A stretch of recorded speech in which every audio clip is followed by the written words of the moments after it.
നമസ്കാരം. മലയാളി വാർത്തയിലേക്ക് സ്വാഗതം. കേരള മുഖ്യമന്ത്രിയായിരുന്ന പിണറായി വിജയനും തമിഴ്നാട് മുഖ്യമന്ത്രിയായിരുന്ന എം.കെ. സ്റ്റാലിനും തമ്മിൽ ആത്മാർത്ഥ സുഹൃത്തുക്കളായിരുന്നു.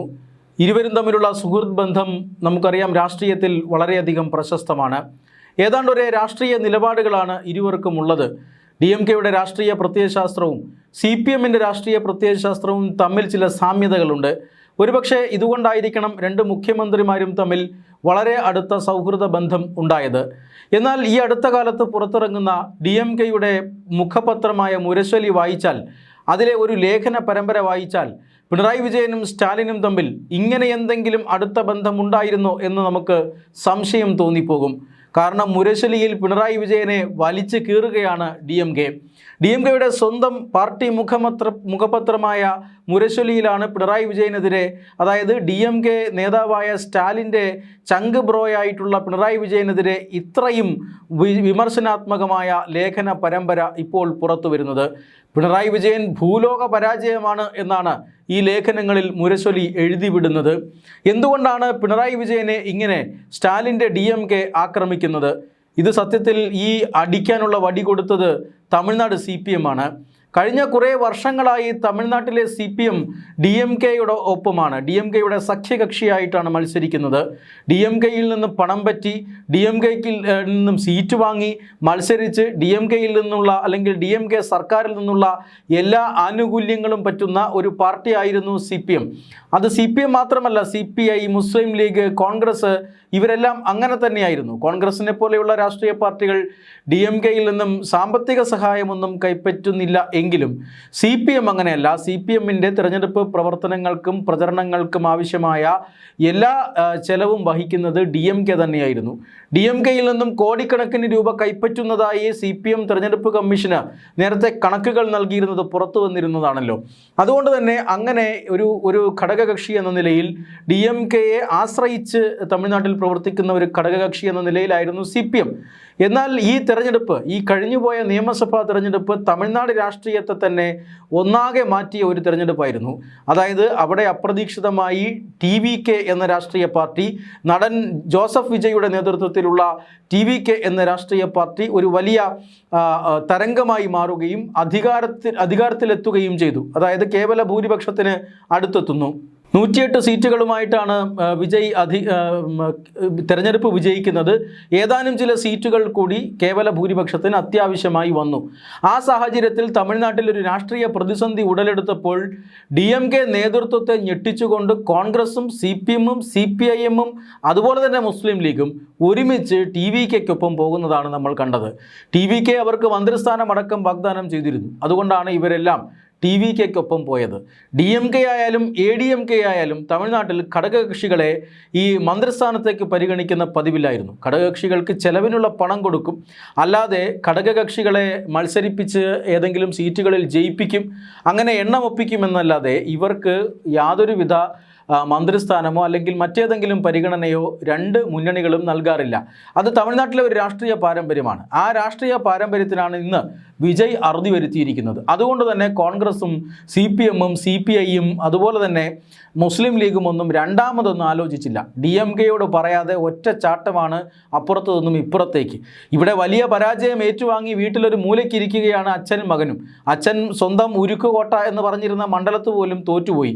മകൻ കഷ്ടിച്ച് കടന്നുകൂടുന്നു. എന്നാലും ദയനീയ പരാജയം പാർട്ടിക്ക് മൊത്തത്തിൽ ഉണ്ടാകുന്നു. അധികാരത്തിൽ വരുമെന്നും തുടർഭരണം നേടുമെന്നുമൊക്കെ പറഞ്ഞിരുന്ന രാഷ്ട്രീയ പാർട്ടിയാണ് ഇങ്ങനെ തകർന്നടിഞ്ഞത് എന്നോർക്കണം.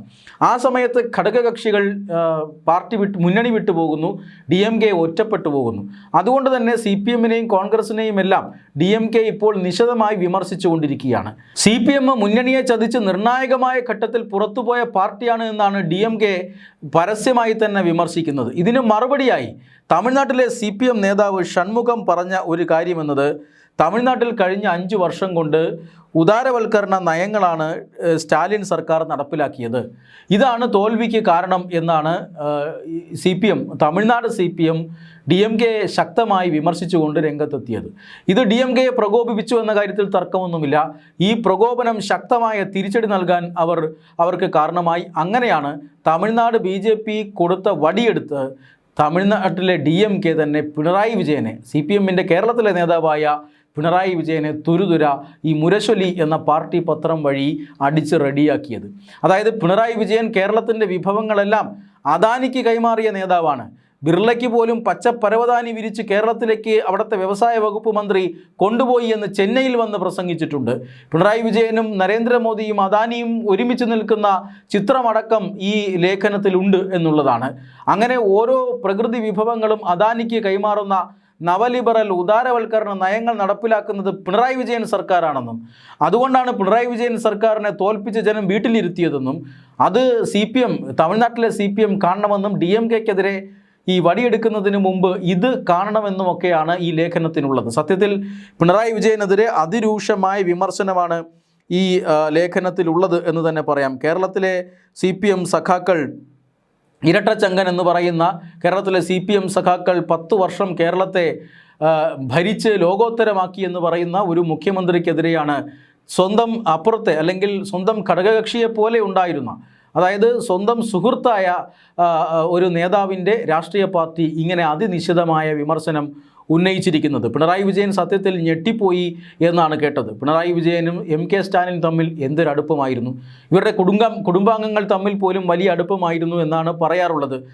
പിണറായി വിജയൻ ഇപ്പോൾ ആഗോള അയ്യപ്പ സംഗമത്തിന് പോലും ഈ നിരീശ്വരവാദിയായ DMK നേതാവായ MK സ്റ്റാലിനെ ക്ഷണിച്ചു കൊണ്ടുവരാൻ ശ്രമിച്ച വ്യക്തിയാണ്. അങ്ങനെ പിണറായി വിജയനും MK സ്റ്റാലിനും തമ്മിൽ വലിയ വ്യക്തിബന്ധമുണ്ട്, രാഷ്ട്രീയമായ അടുപ്പമുണ്ട്.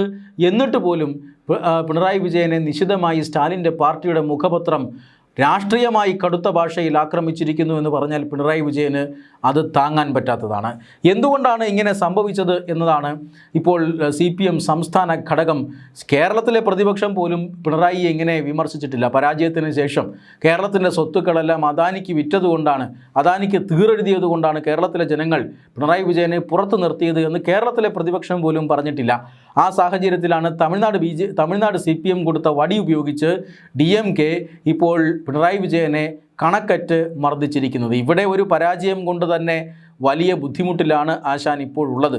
കാരണം 10 വർഷത്തെ ഭരണം വീണ്ടും തുടർഭരണം നേടുമെന്ന് പാർട്ടി വല്ലാതെ മോഹിച്ചു. പക്ഷേ ഒന്നും നേടാൻ കഴിഞ്ഞില്ല. പിണറായി വിജയനെതിരെ ശക്തമായ വികാരമുണ്ടാവുകയും പാർട്ടി അടപടലം തകരുകയും ചെയ്തു കേരളത്തിൽ. മാത്രമല്ല ഇപ്പോൾ പ്രതിപക്ഷ നേതാവ് സ്ഥാനത്ത് പിടിച്ചിരുത്തിയിട്ടുണ്ട് പാർട്ടി.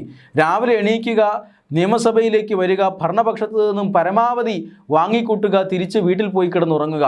ഇതാണ് ഇപ്പോൾ പിണറായി വിജയൻ്റെ ഇപ്പോഴത്തെ സ്ഥിതി. പഴയ മുഖ്യമന്ത്രിയാണ്, ഇരട്ടച്ചങ്കനാണ് എന്നൊക്കെ ഒരു ധാരണയുണ്ടായിരുന്നു. അത് തിരഞ്ഞെടുപ്പിൽ തോറ്റെങ്കിലും ആ ധാരണ അങ്ങനെ തന്നെ നിലനിന്നിരുന്നതാണ്.